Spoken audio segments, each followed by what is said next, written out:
Hello everyone, welcome to the Yissilmissil Productions channel. My name is Yissil, and today we are starting part 12 of our deep dive into the Chicago film industry, and we will be continuing to read from Flickering Empire by Michael Glover Smith and Adam Selzer. Since last show, we have completed part 3, and we are starting part 4 in the book. This is the last part in the book. So part 4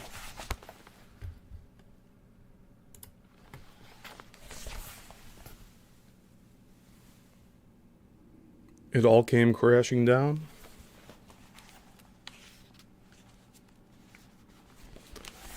And today we're reading Chapter 12, The Decline of the Chicago Studios.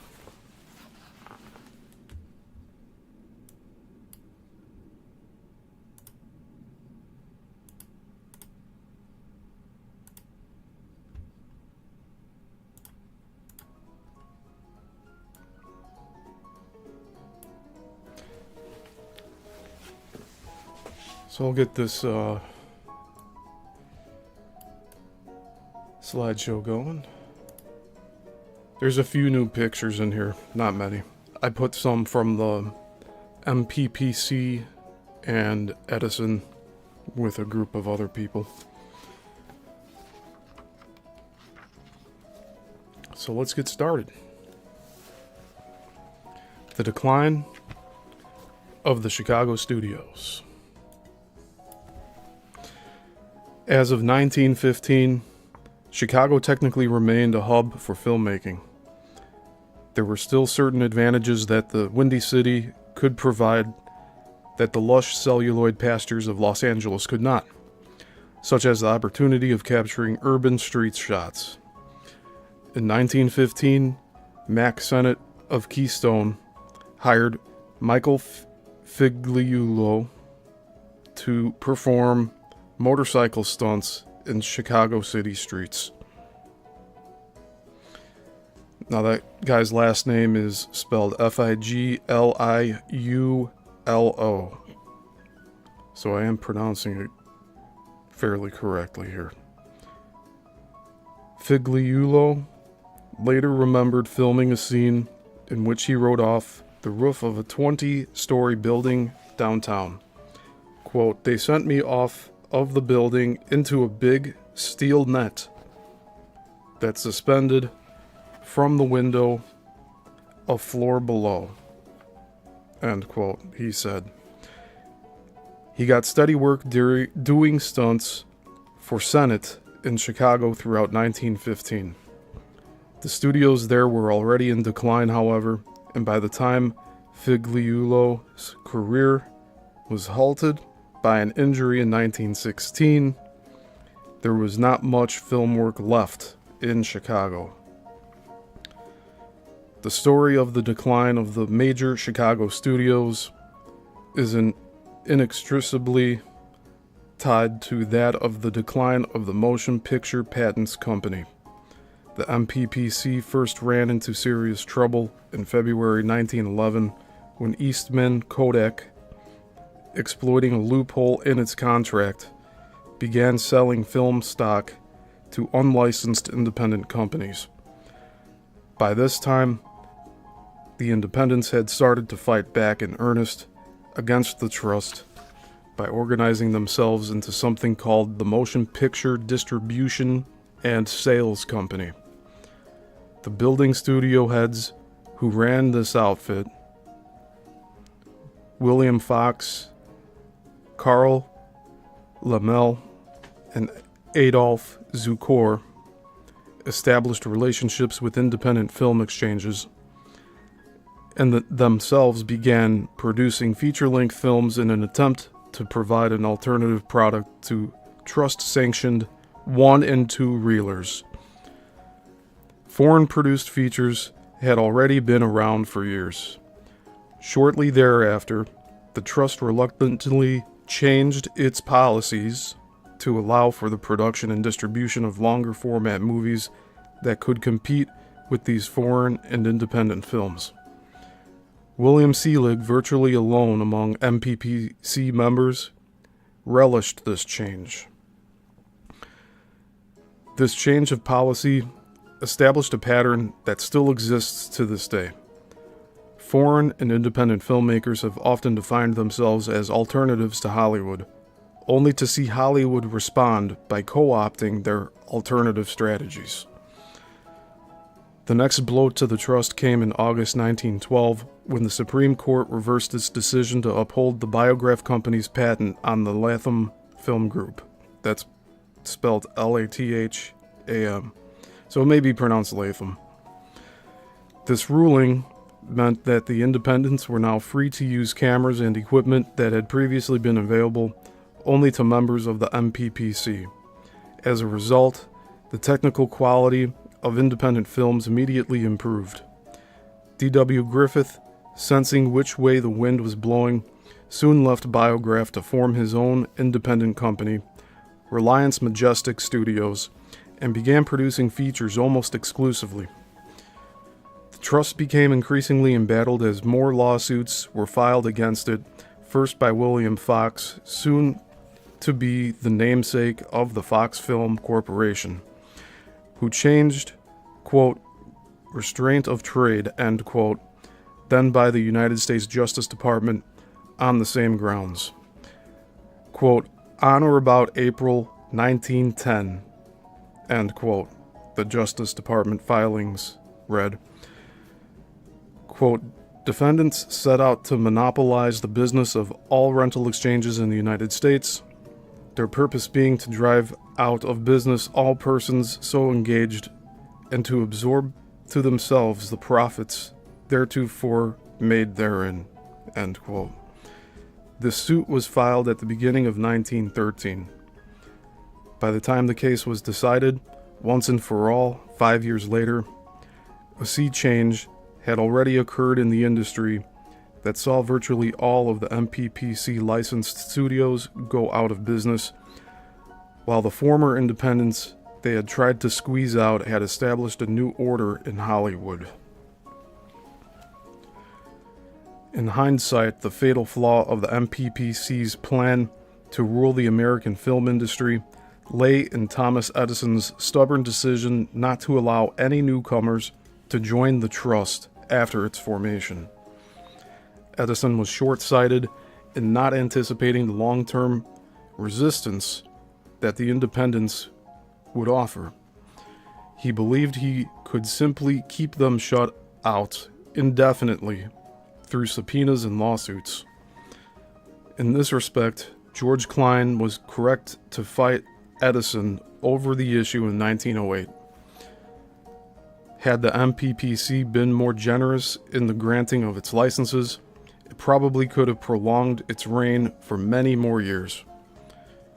Internal struggles within the trust became increasingly contentious in 1913 and also contributed to its decline.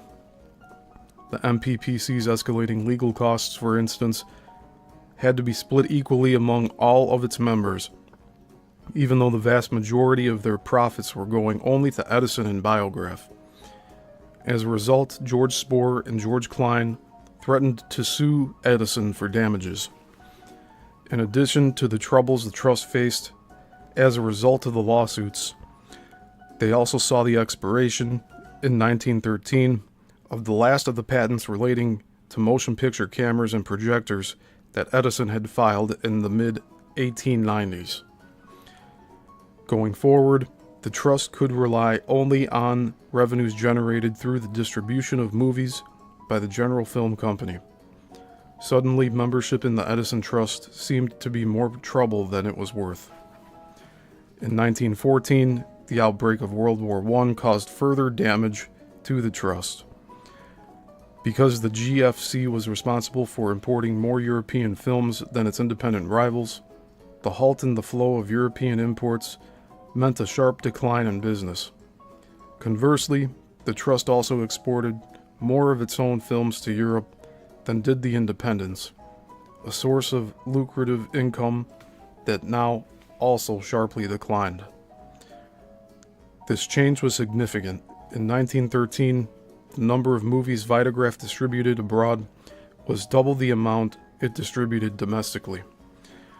George Klein, ever the voice of reason, begged Edison and Biograph to let the GFC distribute feature films regularly, especially after he had made a killing by distributing 10 real European epics such as Quo Vadis from 1913 and The Last Days of Pompeii, also from 1913, in limited release.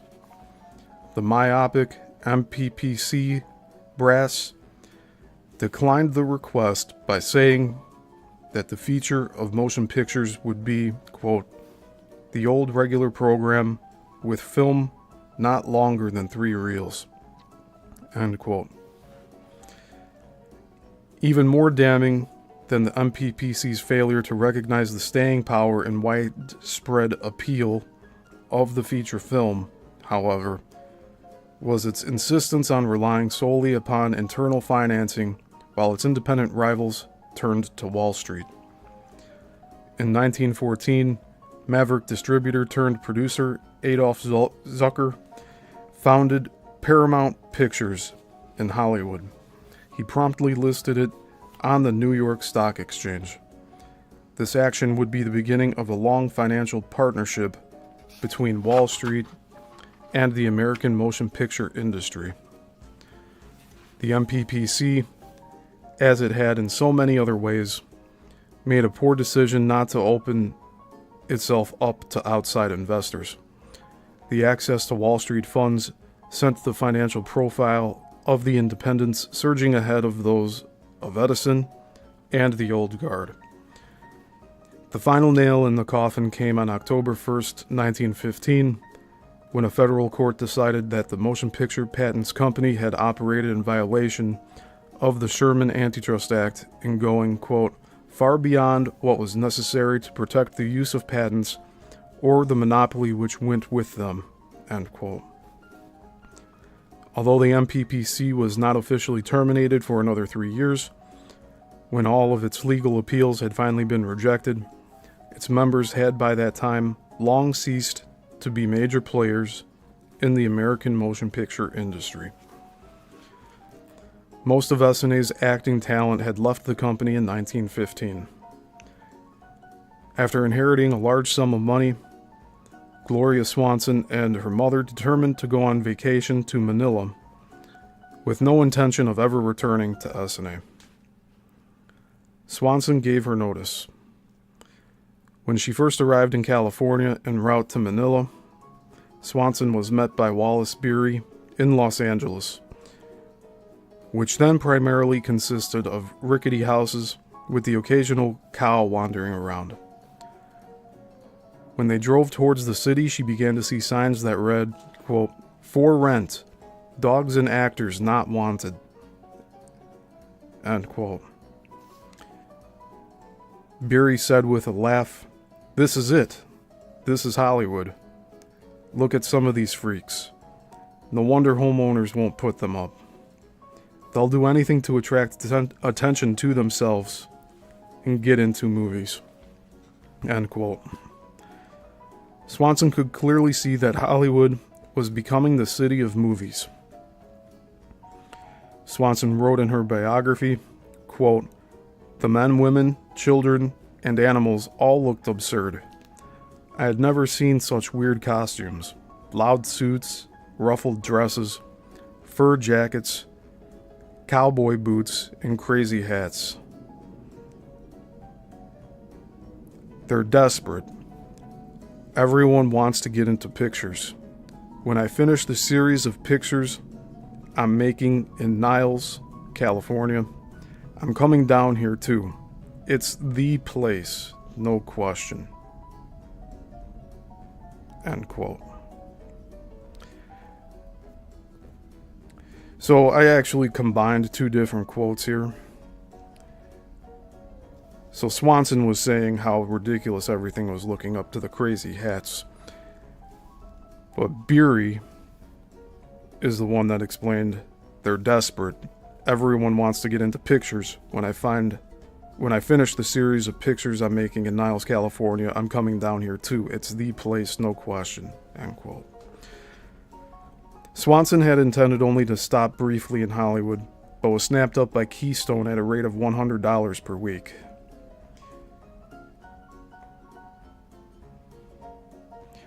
Quote, "Maybe pictures weren't so bad after all," she thought to herself.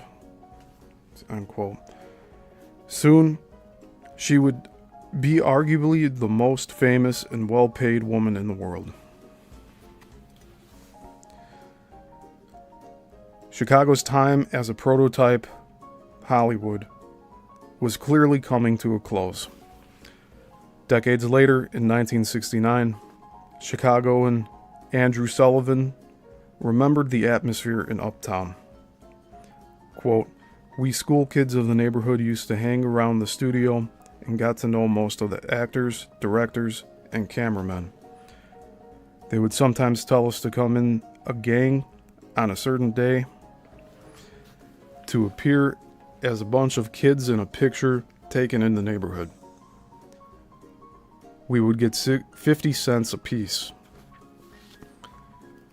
We got to know by sight Francis X. Bushman, Beverly Bain, Ruth Stonehouse, Ben Turpin, Charlie Chaplin, Wally Reed, and Wallace Beery.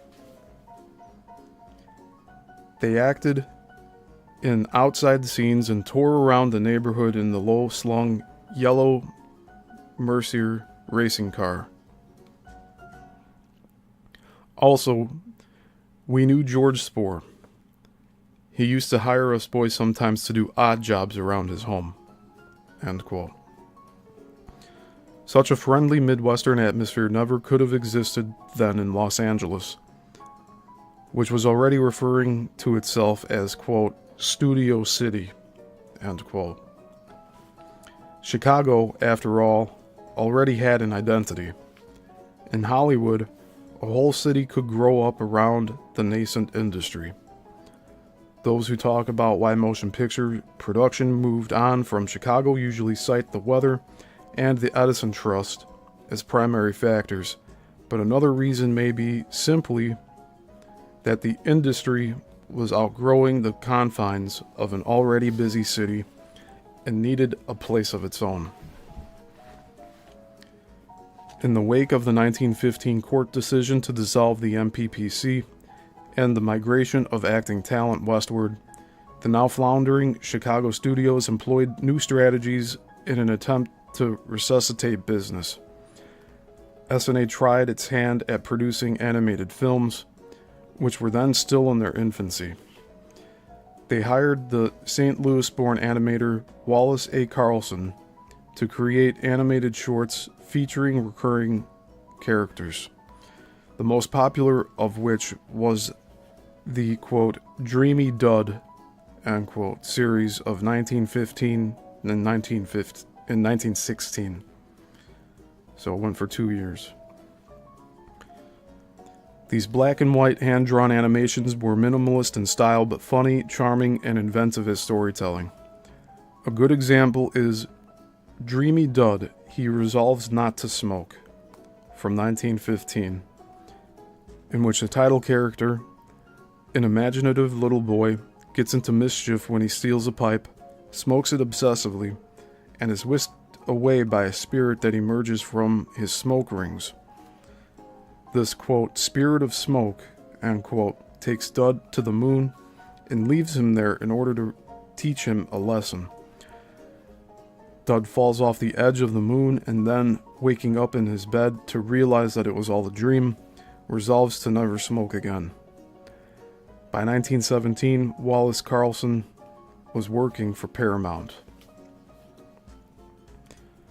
1915 was also the year that the trust finally relented on its decision not to produce and distribute feature films. S&A combined with the most powerful remaining MPPC studios to form a new distribution company, VLSE, or the Vitagraph Lubin Selig S&A, and later KESE, or Klein Edison Selig S&A. The aim of which was to release features exclusively. Its timing was, of course, too late. Although the S&A produced feature Graustark, spelled Graustark, from 1915, was a smash hit, stars Francis X. Bushman and Beverly Bain, soon defected to Metro in Hollywood. So, they're saying after this film, Bushman and Bain went to Metro in Hollywood. A sequel, The Prince of Graustark, in 1916, a year later, was devoid of big-name stars and subsequently did not fare well.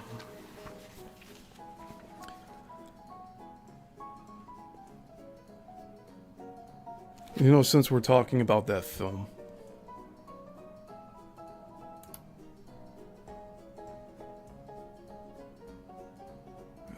let's see. I'll just show this photograph in here right now. The caption says Francis X. Bushman in a publicity still from Graustark in 1915, courtesy of the Chicago History Museum.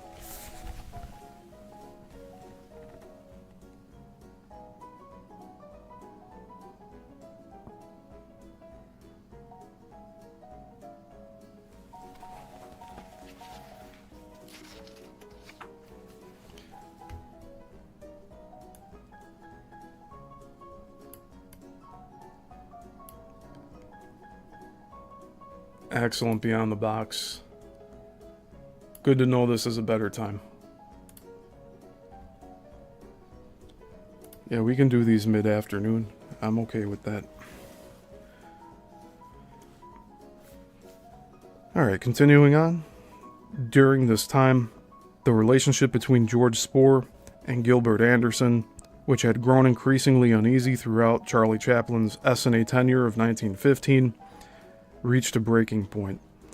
The final straw between the two, as recalled by Bill Cato, Anderson's stuntman, came when Spohr installed a time clock at the Niles studio, which was still cranking out a new horse opera every week, or in some cases, 7 in 1 week, after which Anderson would take 6 weeks off.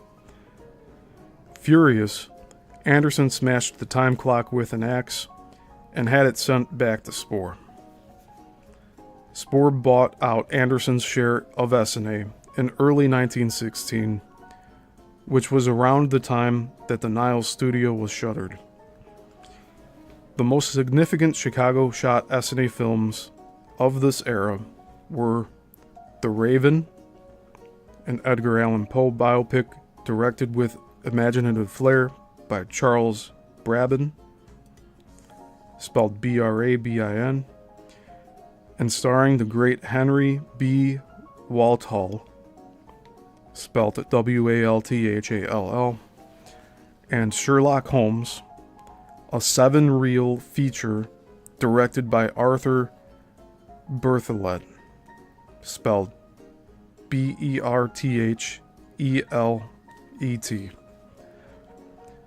The latter was the first feature-length Sherlock Holmes movie, as well as the first film in which the famed detective was portrayed wearing his soon-to-be iconic deerstalker cap. William Gillette, an acclaimed theatrical actor who had originated this look on stage, reprised his role for Essanay's screen version.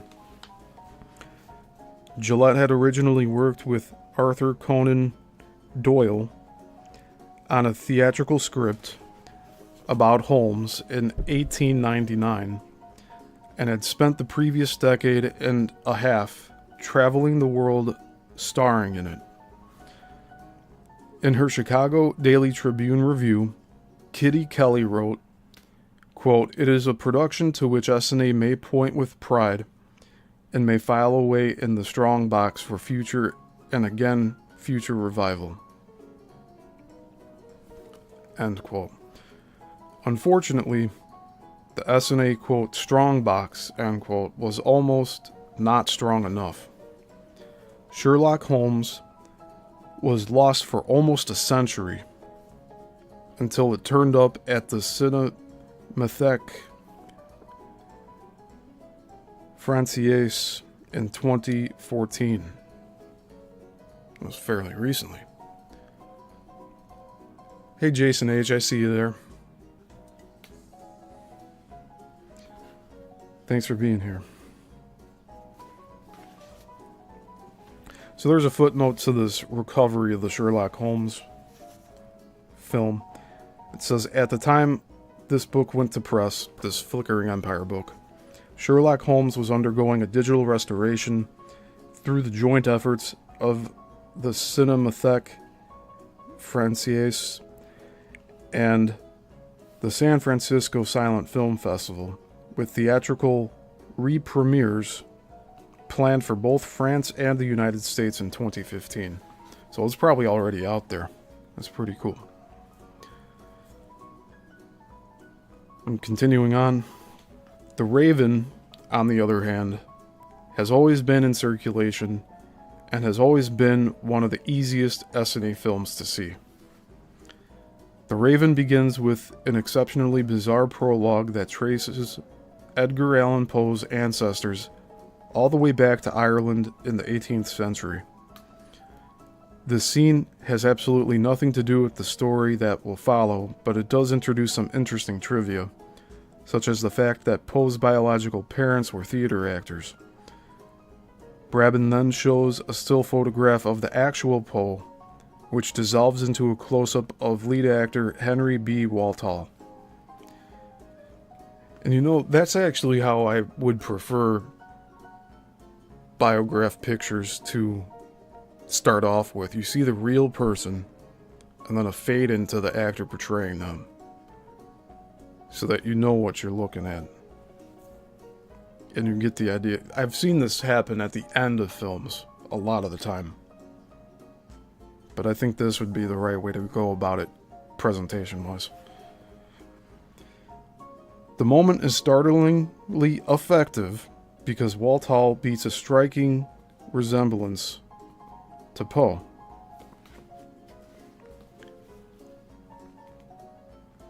Albeit if Poe had possessed movie star good looks. Walthall's casting may also have been the result of his having starred in D.W. Griffith's Poe-inspired The Avenging Consciousness.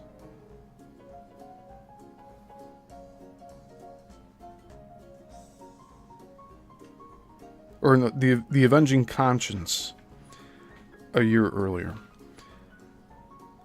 This dramatic introductory scene was also fitting for a star of Walthall's caliber. The Raven was the 11th of 12 films he would appear in that were released in 1915. The second was Griffith's The Birth of a Nation, in which he played the lead role of the, quote, Little Colonel, end quote.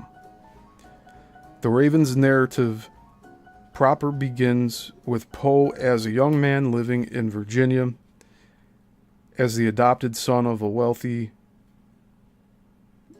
Allen family. He courts his cousin Virginia, the first of several women in the movie, real or imagined, to be portrayed by SNA contract player Warda Howard. So he's saying he got his cousin to play this part here. One of the most interesting sequences in the film is from this section. Poe sees a slave being beaten by his owner, and though he cannot really afford it, arranges to buy the slave's freedom. The shocking progressiveness of this scene, as written, is somewhat tempered, however, by the fact that the slave is played with broad comedic flourishes by a white actor in blackface makeup. There's so many things wrong with all of that was just read, including the purchasing. And, yeah. Anyways. I might elaborate that more on Let's Talk tomorrow. The death of Poe's beloved bride is seen in precipitating his descent into madness, which provides the Raven's dramatic high point, a reenactment of the title poem with Poe in the role of the narrator, alone in his study, taunted by a real raven, and haunted by the ghost of his, quote, lost Lenore, end quote, which was Howard. In this scene, Waltall's tortured and highly emotive performance is effectively matched by director Brabin's use of proto-expressionist, high-contrast lighting, and an impressive and creative use of Theodore Wharton-style superimpositions, as in a human skull appears as an eerie vision before Poe. The gothic atmosphere of this climatic scene and Poe's wine-induced hallucinations was certainly ahead of its time. The horror genre would not really catch on in America until the late silent era, after which time it had already fully blossomed in Germany. So I'll show you another photograph here. I was saving them for the end of everything, but we'll look at these now. So this one, the caption says, Henry B. Walthall as Edgar Allan Poe in a still from The Raven in 1916. And this is courtesy of the Chicago History Museum. And this shows his likeness.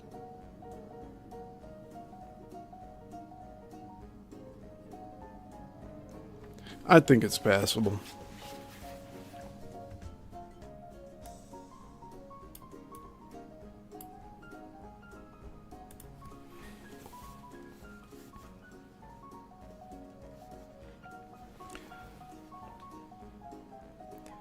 Alright, continuing on, and we're almost finished with this chapter. I think we got about 4 or 5 pages left. The Raven would prove to be the highlight of Walthall's tenure at SNA, although he would continue to appear in productions for the studio on and off through 1917 before returning to Hollywood for good. Among the scrapbooks that belonged to Major Marvin Spoor, the brother of SNA founder George Spoor, and one of SNA's top directors of photography, that are now in the archives of the Chicago History Museum, one is devoted entirely to photographs of the Raven, an indication of just how important the studio thought the movie was at the time.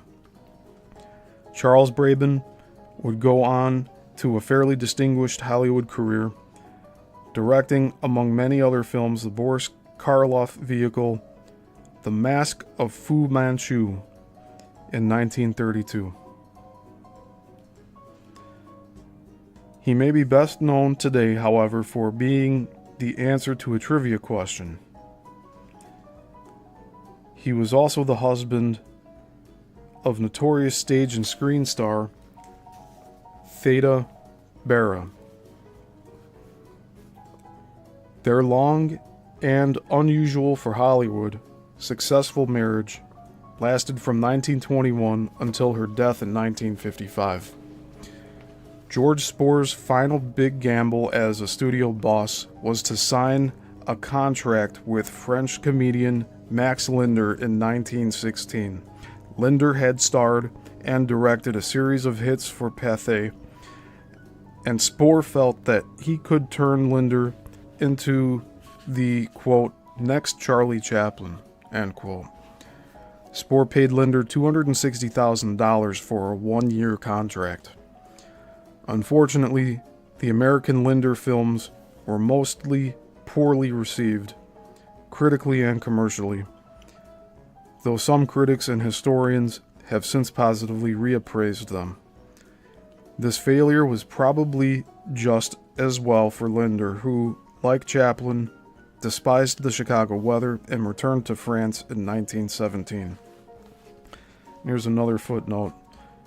Linder's first two Essanay films, Max Comes Across and Max Wants a Divorce, were shot in Chicago in the dead of winter, but the third, Max in a Taxi, the only one to enjoy moderate success at the time, was made in Los Angeles. Newspaper reports made much of the fact that the stress of traveling to the U.S. had exacerbated Linder's World War I injuries. It was likely a combination of ill health and Essanay's financial woes that led to the premature cancellation of Linder's contract.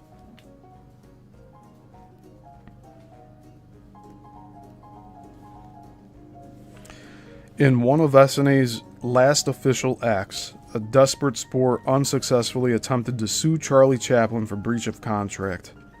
Production at the Argyle Street studio ceased for good in 1918. So we have another photograph here showing that trilogy, one of the stills from that. And the caption reads, Max Linder and Martha Mansfield in a publicity still for Max Comes Across from 1917. And this is courtesy of the Chicago History Museum.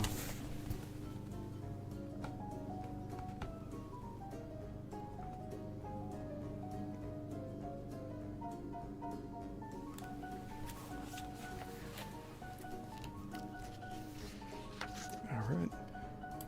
We just got a few pages left here. Thanks for being here, everyone. I appreciate it.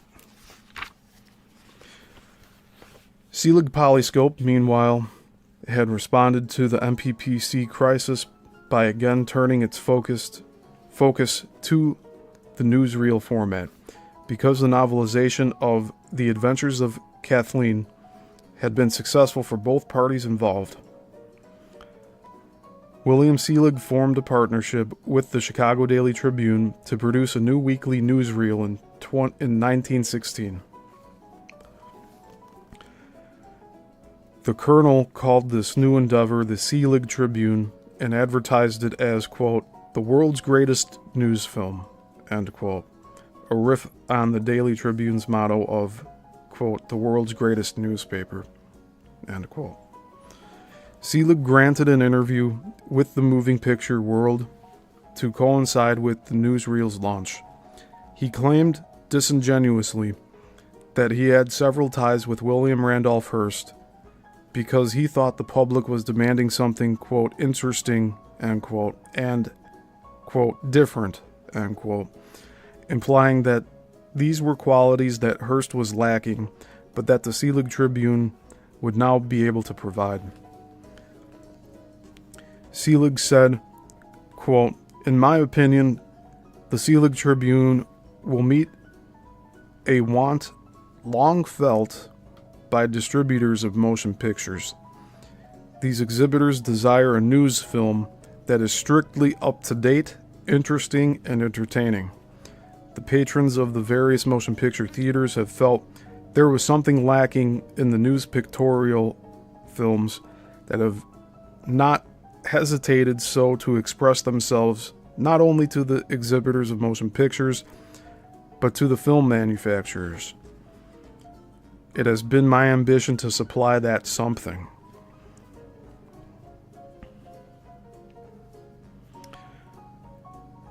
And I think this quote continues on here. So, when I concluded to sever our connection with the Hearst Selig news pictorial and to manufacture and release a news film that would be something different, I was naturally pleased to cooperate with the Chicago Daily and Sunday Tribune. As the reputation of that publicity medium for universal pictorial and news service is flattering. I am sure that the picture play public will be more than satisfied with the Selig Tribune. No time, money, or thought will be spared to make this news film everything it ought to be. End quote. While Selig Polyscope Studio in Edendale continued to focus on producing fictional narratives, the Chicago plant began to focus more and more on the newsreel. Admittedly, the Selig Tribune was a big operation, but Colonel Selig had not constructed a man-made lake and giant outdoor stages for what was rapidly turning into a mere post-production facility. In addition to the war correspondents it had stationed all over the world, there were 75 Selig Polyscope employees in Chicago who worked solely on the creation of the Selig Tribune, prints of which were shipped out twice weekly to hundreds of theaters across the United States. The newsreel, however, was not financially successful enough to justify the enormous expense involved in its creation and distribution. Production of the Selig Tribune stopped at the end of 1916. William Selig had first ordered a halt to the production of fictional narratives at the Chicago plant in mid-1914, but would then periodically reopen for the production of special projects over the next couple of years. One prominent example was 1916's The Crisis, an ambitious attempt to make a Birth of a Nation style Civil War epic. The Crisis was successful, but not enough to reverse Selig Polyscope's declining fortunes. Selig would never, in fact, recover from the financial troubles he encountered in 1916. The rate of production of his jungle adventure films had dropped from one per week in 1915 to just one per month the following year. Another blow came when Kathleen Williams, his top star for several years running, became married to Paramount Pictures executive Charles Eaton, spelled E-Y-T-O-N, and signed a new contract with his studio. In an interview not long before Williams' departure, Selig had ironically boasted of his star's loyalty while criticizing other studios for not treating their top talent well as he had. Quote, "I've seen some of them, the movie stars, looking pretty unhappy. They ought to remember that their company spent a lot of money in making them. Miss Williams, for instance, owes a great deal to us, but she is loyal to us, and so we are to her. We will always keep her, even when she doesn't play much anymore." End quote. To help compensate for these financial losses, Selig leased out his Edendale studio to William Fox. And so there's another final photo here, which a caption reads, "A zebra belonging to the ill-fated Selig Zoo, Chicago Daily News, courtesy of the Chicago History Museum."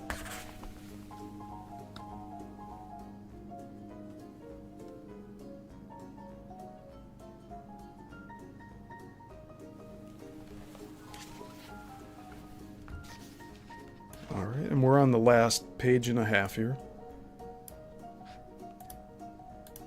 So thanks for sticking with me. Alright, let's continue. The Colonel was, however, in Chicago as of 1917, apparently still working with an eye to the future.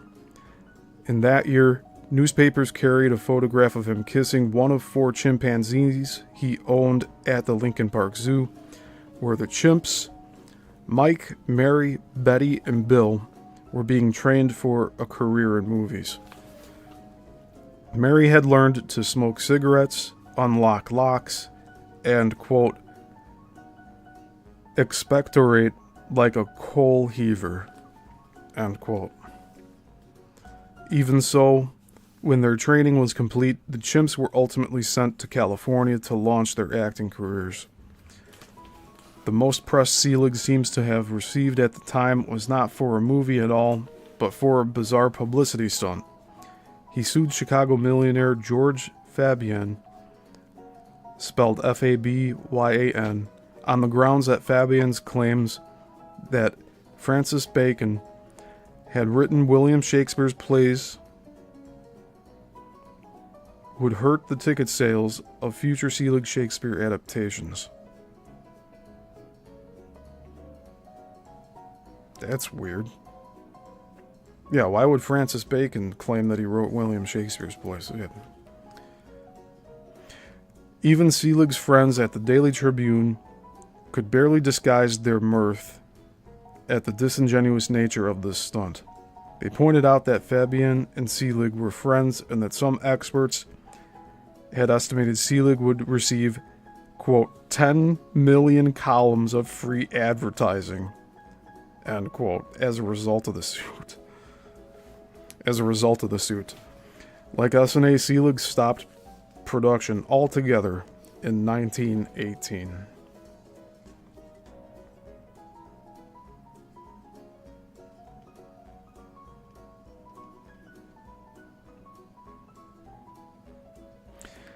So Selig was being disingenuous? So that claim of Francis Bacon having claimed that he wrote William Shakespeare's plays was false then, apparently. The ultimate irony in this saga is that Thomas Edison, who had been directly responsible for the decline of the MPPC-affiliated studios, was relatively unaffected. There was good reason. In the second decade of the 20th century, Edison's scientific and business concerns were so widespread that he had begun focusing increasingly on audio recording technology, while leaving his motion picture concerns mostly to business associates. For men like George Spohr, Gilbert Anderson, William Selig, however, the decline of their movie empires also meant the decline of their personal fortunes. The only Chicago motion picture mogul to remain relatively unscathed by the unceremonious end of this era was George Klein, who, because his interest had always been in distribution rather than production, retired a wealthy man in 1928. By the end of the 1910s, the total number of films being produced each year in Chicago was a mere fraction of what it had been just a few years earlier. Most of the movies being made at this time were independent productions, including, quote, race films, end quote, which were movies created by, about, and for African American audiences, such as the landmark The Slacker in 1917 by Peter P. Jones, and gimmicky stunt films such as Cousin Jim and The Lost Fraternity Pin in 1916. Members of the high society Casino Club financed the latter, the production of which was amusingly documented by the Daily Tribune. Cousin Jim and the Lost Fraternity Pin told the story of a country boy who comes to the big city and it was to climax with a stunt in which two characters plunged from, quote, Suicide Bridge, end quote, the high bridge over the Lincoln Park Lagoon, a location that had also been central to From the Submerged 4 years earlier. A professional swimmer was brought in as a stunt performer and offered $250, which was a lot of money in 1916, to take the jump, but he determined that it was impossible since the water was only about 10 feet deep. The two actors, however, figured they could just do it themselves and ran up to the top of the bridge. A squirrel set up shop nearby, leading an onlooker below to remark, quote, "That's a wise squirrel. Couple of nuts up there." End quote. Alright, that's pretty funny. The two men made the drop and calmly swam to shore, one of them remarking, quote, "Wherein beep is my hat?" So I guess it was censored. End quote.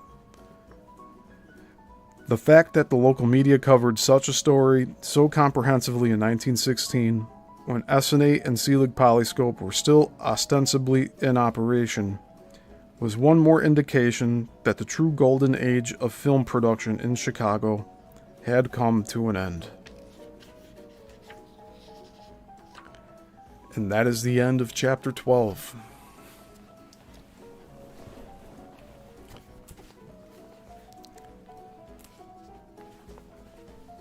So next week, we will be reading Chapter 13, which I also believe that's the final chapter of the book prior to the epilogue, and a few additional notes as well. Yeah, there's a postscript on Oscar and Orson. So we still have 3 more to go.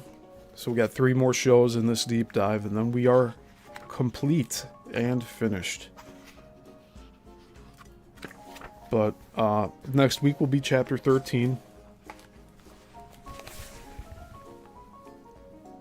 Major MLC Funkhauser and the Chicago Censorship Code, which is also such a long title, it'll be shortened for the YouTube video title. I think I just put Funkhauser in the Shy Censorship Code. But that is it for today. I really thank you all for being here. And just remember, everything that has a beginning has an end, but it doesn't have to be sad. So we'll be reading this again soon. I hope to see you all soon. I hope to see you tomorrow. And until then, until the next one, class dismissed.